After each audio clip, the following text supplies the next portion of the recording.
In February 2019, my son, a veteran with 20 years service, took his life.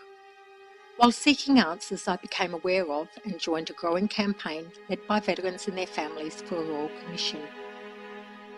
With many people to thank, in November 2019, Scott met with 6 grieving parents and told them he would look into a Royal Commission.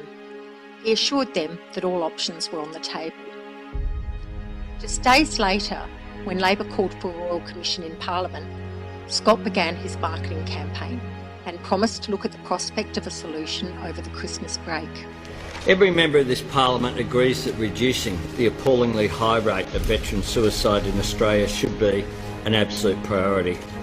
We have both met with Julie-Ann Finney, whose son David, a veteran, died earlier this year and whose petition has already attracted 250,000 signatures. Will the Prime Minister agree with Mrs Finney's calls, join with Labor and establish a Royal Commission into veteran suicide? I met with Julie-Ann Finney just last week here in Canberra, and we had another very productive discussion. And I said to Julie-Ann, I said, I wish that those arrangements had been in place when her son had been in the Defence Force. And I've given an undertaking that we will continue to reflect on these things over the break before making a decision. He met with me privately, and I am advised that I should not reveal details of that meeting, as I cannot challenge his denials. I can tell you that he was never thinking of a Royal Commission. It was all spin. On the 4th of February 2020, Scott called me as I disembarked from a plane after attending the inquest into the death of Jessie Bird.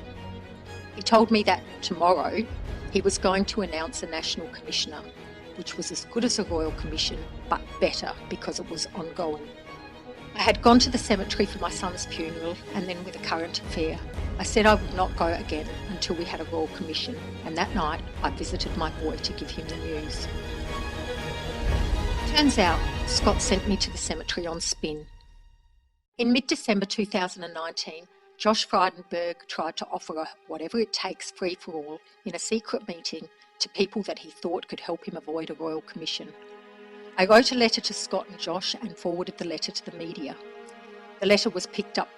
When the journalists called Scott's office, they denied having received the letter, despite the fact that I had received both an automatic response and a personal response. On the day that the article was released, Josh called me.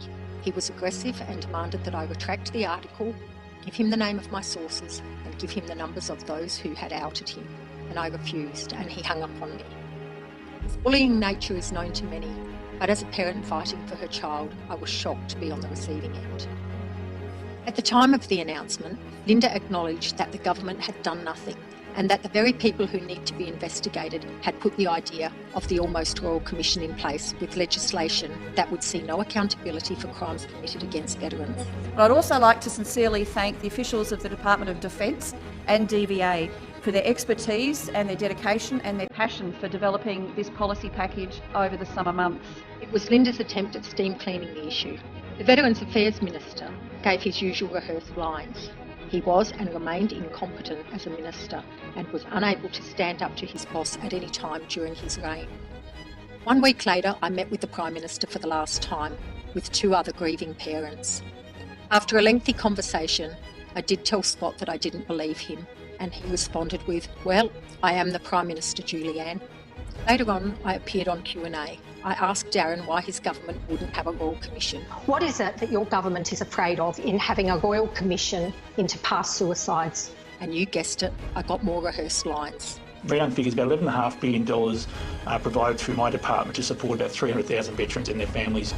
We provide more than $11 billion per year in funding and direct support. This is more than $11 billion of their taxes. We provide more than $11 billion per year. I asked again. What are you afraid of? Darren Chester, just an opportunity to respond to that before we move on. Well, I don't want to have an argument with Julie-Ann. But Darren didn't want to argue with me in public.